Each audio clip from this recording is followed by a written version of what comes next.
한국 교육의 폐해에서 가장 크게 지적되는 부분 중에 하나가 또 사교육 시장입니다. 많은 노력을 하고 있습니다만은 큰 효과를 보고 있지 못하는 점에 대해서 저처럼 교육계에 오래 있었던 사람이 반성하는 그런 부분이기도 합니다. 예, 적절한 지적이라고 생각을 합니다. 뭐 연구도 많이 되어 있지만 한국적인 어떤 도입을 위해서는 우리 모두의 어떤 의견을 모아가는 그런 과정이 굉장히 필요하다. 저는 이렇게 생각을 합니다. 최근 벌어지고 있는 심각한 교실 붕괴에 대해서 좀 그 논의를 이어가려고 합니다.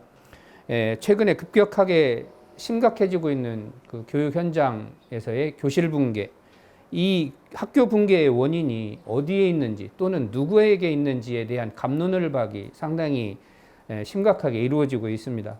최근에는 현장에서 교육에 임하고 계시는 선생님들 중에 10년차 미만의 젊은 교사들이 학교를 떠나는 비율이 2020년 이후 4년째 계속 증가하고 있다고 합니다. 그리고 5년 미만 교사들도 교직을 이탈해야겠다라고 하는 의향을 가지고 있는 사람들이 급격히 증가하고 있는 상황이라고 합니다. 이외에도 다양한 사례들이 존재를 합니다만은 우리 이병도 전 교육장님께서는 그 현실을 누구보다 잘 알고 계실 거라고 생각을 하기 때문에 교실 붕괴의 현실과 이를 방지하거나 혹은 감소시킬 수 있는 방안이 있는지 의견을 좀 들려주시면 고맙겠습니다. 우리 사회에서 교실 붕괴라는 단어가 사용된 게 이제 1990년대 후반부터 지금까지 이제 거의 30여 년 정도 이제 이렇게 이제 이런 단어들이 나오고 교육 현장이 굉장히 어수선한 그런 상황에 내몰린 그런 현실이 되어 있습니다.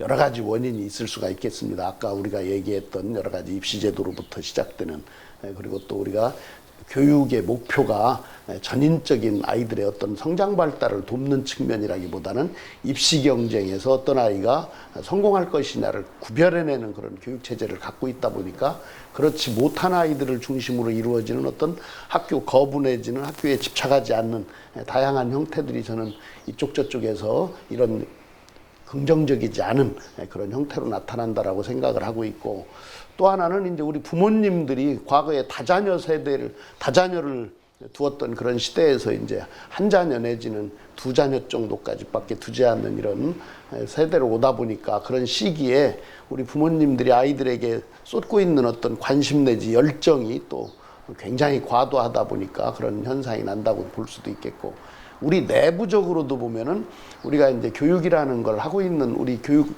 관계되는 어떤 선생님일 수도 있고 직원들의 어떤 태도나 이런 것도 과거에는 어떤 본인들이 가지고 있는 사제관에 입각해서 굉장히 이제 스승관이라고 할까 좀 헌신하고 봉사하는 그런 측면이 굉장히 강했는데, 지금은 어찌 보면 약간 직업의식이 좀씩 더 좀 증가하는 그런 측면도 있고 여러 가지 원인이 내부적으로 외부적으로 있을 거예요. 그런데 어떻든 간에 이 현상이 어찌 보면은 또 우리나라만의 국한된 문제는 아니에요. 압축 성장을 했던 동아시아에서 나타나는 일반적인 현상이기도 합니다. 저는 그래서 교육계에 있는 사람으로서 좀 부끄러운 얘기는 하지만 좀 시간은 필요하다라는 생각이 들어요.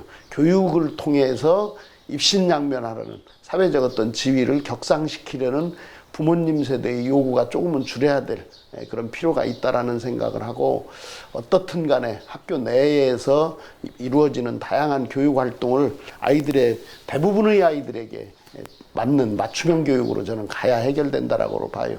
대다수의 아이들이 학교 교육에서 소외되는 그런 상황 속에서는 교실 붕괴 현상이 제어되기가 어렵다라는 생각을 하니까 많은 아이들이 학교 교육에 만족을 느낄 수 있는 개인 특화형 맞춤형 교육으로 저는 가져야 된다. 그러기 위해서는 우리 사회가 아이들이 줄어드는 이런 분위기를 우려만 할 게 아니라 오히려 또 기회로 삼아서 아이들에게 맞는 그런 개별적인 그런 교육을 할 수 있는 그런 기회로 삼아야 되겠다. 이런 생각을 하고 있습니다.